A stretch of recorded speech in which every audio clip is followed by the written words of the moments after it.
حضرت سیدنا گل ساری ایمان دی روشنی دی سیدنا امام اعظم ابو حنیفہ رحمت اللہ علیہ جنہ دی تقلید کر کے جنہ دے پیچھے چل کے لکھاں کروڑاں ولی بن گئے تے بنتے ہی رہن گے. بابا فرید جیسے داتا حجویری جیسے خواجہ اجمیری جیسے انہاں دے فقہ دے اوتے عمل کر کے ولی بن گئے. امام اعظم ابو حنیفہ رحمت اللہ علیہ دے سامنے کسے بندے سوال کیتا مولا مینو جنت عطا فرما. آپ کمب گئے فرماندے نے ویکھ کی پیاکھ لے تو میں لائق جنت دے قابل ہے. فرمایا تو اے آکھ تو میں بھی آکھنا مولا سانو معافی چا دے تاکہ دوزخ دے عذاب تو بچ جائیے. جنت لین دے ایسا قابل نہیں وہ سجنا جنہ ان دے ایمان رکھنے نے رب جنت دا سردار بھی انہوں نے بڑا چھڑائی.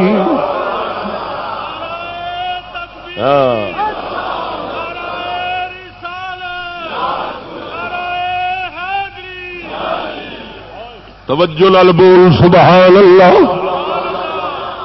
آخر جان دے سن اللہ دے پاک محبوب صلی اللہ تعالی علیہ وسلم نے فرمایا حدیث ترمذی دی اے ہوئی باب البکاء والخوف.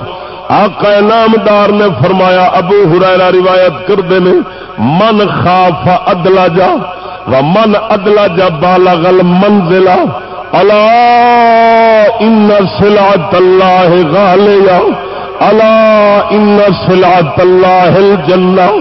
آقا نامدار نے فرمایا جڑا ڈردا ہے اور سانجرے سفر کردا ہے جڑا سانجرے سفر کردا ہے وقت لال ٹردا ہے رات دے ابتدا ٹردا ہے فرمایا منزل تے اپڑ جاندا ہے.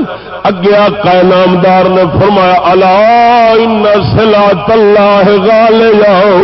فرمایا سن لو خبردار رب دا سامان بڑا مہنگا جے رب دا سامان بڑا مہنگا جے.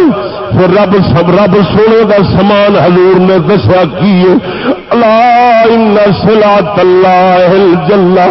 خبردار رب دا سامان جنت.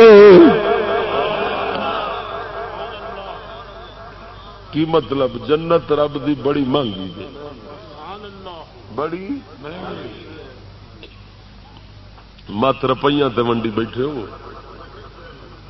ٹردا پھردا روپیہ دے گیا جنت پکی ہو گئی. من انفق فی مولد النبی صلی اللہ علیہ وسلم درہما کان معی فی الجنہ. صدیق اکبر فرماتے ہیں جس نے 1 درہم خرچ کیا حضور کے میلاد میں وہ میرے ساتھ جنت میں ہے. تے جنہیں حضرت عمر نے فرمایا میرے نال جنت تے حضرت عثمان نے فرمایا میرے نال جنت تے حضرت علی نے فرمایا میرے نال جنت تے. پتہ نہیں کتوں کتاباں گھڑیاں کتوں روایتاں کڈیاں نے انہوں نے. ہاں جی کوئی حدیث دی روایت ہی نہیں کوئی من گھڑا چٹی کتاب ہی ایسی دا حوالہ دیندے نے جڑی اس امام دی نہیں جس امام دے نامے لائی کھڑے نے. ہاں جی تو میں آخیا جھلیا جی 1 روپیے نال صدیق اکبر نال ہی جنت لب جاندی ہے تے حضرت صدیق 1 روپیہ ہی چلاوندا یہ سارا کچھ صدیق کیوں چھڈدا رہیا ہے. 1